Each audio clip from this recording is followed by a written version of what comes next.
Hey everyone, Dr. Frunke here with an awesome new knife console for you. In front of us is the Cheburkov Knives Scout. Over the last couple of months, I've really started to learn a little bit more about Russian knives. I grabbed a couple of Shirogorovs, and in doing so, you kind of, especially on Instagram, get introduced to an algorithm that shows you some more Russian knife makers. And also my good buddy Treddy's Knife Reviews. You can see him here on YouTube. He's got an Instagram channel. And he has been in love with the Cheburkov lineup. And so I'm very thankful to finally get one of these in hand, thanks to my good buddy Tony Meter. So thank you so much, Tony, for sending this along. You have one of the most televised collections in the world, and it's great. So thank you for sharing, my friend.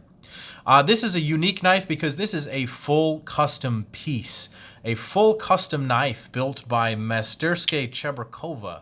He is making these knives, and I really, really like them. I like all of his designs. They have a very unique look, but they actually all look very utilitarian and useful. And they look a lot like some custom Shirogorovs, and I mean that in a very nice way. So I've said Shirogorov twice now. Unfortunately, my F3 is not available for recording this video, but I will go ahead and bring out the Shirogorov Sigma. The reason that I think that these Cheburkov knives and a lot of Russian knives are so awesome is because they, at the very end of the day, have a very utilitarian bent to them. So there's a full flat ground blade. There's a nice simple handle. The ergonomics are on point, and there's no real nonsense going on here. Even the Sigma, that's sort of a spectacular model, is actually very plain if you were to try to describe it. A carbon fiber handle and a steel blade. There's nothing flashy or showy per se, and they want them to be used and they want them to be useful. So I appreciate that about Russian knife makers, is basically what I'm trying to say. So let's go ahead and get some vital signs on this guy right here. It's a rather large knife, the Scout here, with a 4-inch blade. You're about 4.4 back to the pivot right there. You're looking at about 9 inches of overall length, so a nice big size right there. The handle width is coming in at exactly 1/2 inch right there, so a nice size. And the blade stock is 142 thousandths, so that's not too bad at all. There is some fairly extensive milling, so even though this is a 4-inch bladed knife with 9 inches overall, it's right at 4 ounces of overall weight. So that is a very, very nice weight for such a big knife right here. Speaking of big knives, let's go ahead and bring out another couple of knives for a size comparison. I was going to bring out this one right here. This is also a Russian knife of sorts. This is my Spyderco Paramilitary 2. It's actually sporting these scales from Russian scale maker Aramis Akhmedov. Sorry, I'm messing his name up. Messing his name up right there. But these are some awesome scales right here. But basically, you can check the size between a Para 3 and a Para 2 right there. So it is a rather large knife overall. I'll bring out another really big knife right here. This is the Benchmade Crooked River, the full-size Crooked River. So you can see it's actually a little bit closer to that size right there. You saw the Sigma a little bit earlier. Here's a Koenig Knives Arius right here as well. For those of you looking into the custom knife market, maybe you're familiar with that. But this is a very unique knife in that spectrum of things because it looks like nothing else. I think he's done a good way of identifying his own design and his own look. So let's go ahead and take a look at this knife anatomically. Up front is a blade done in stainless Damascus. I couldn't tell you if this is Damasteel. I don't think that it is.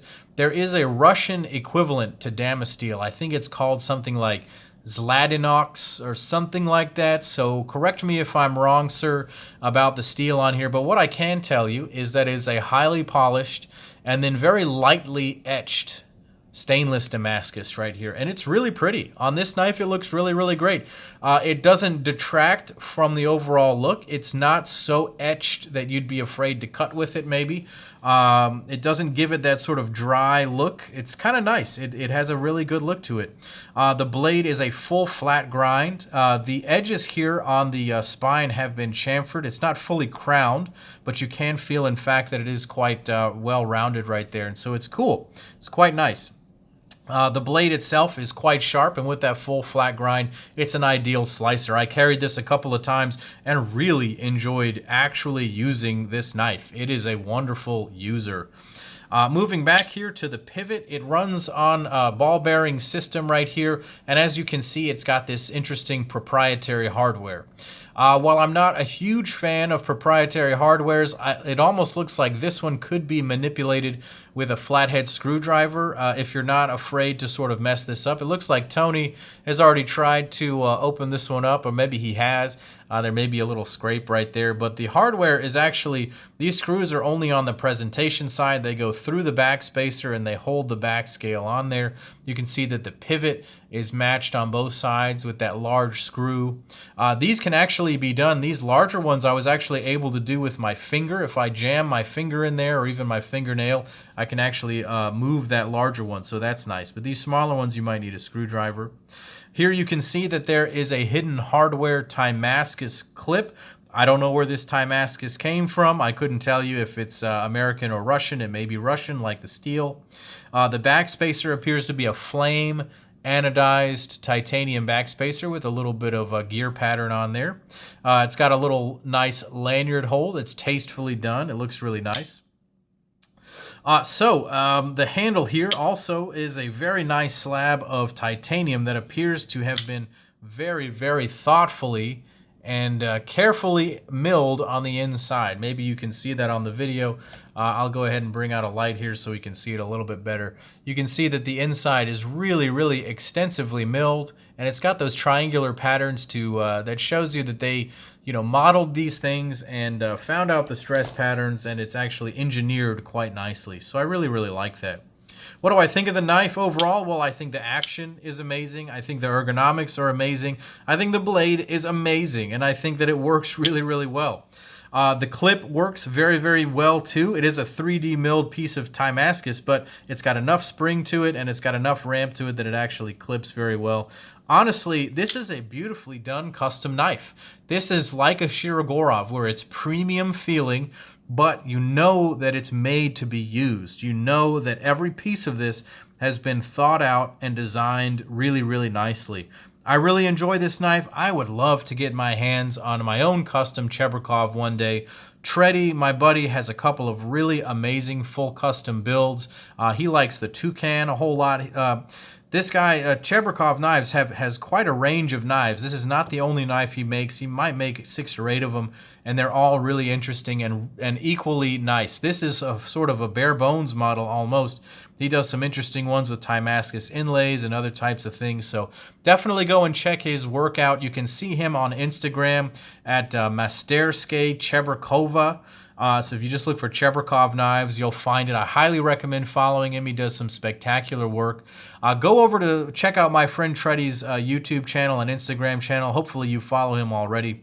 Go ahead and click like and subscribe to my YouTube channel here. Leave some comments down below about what you think of this Cheburkov Scout right here. And as always, guys, this is Dr. Frunky saying, take care.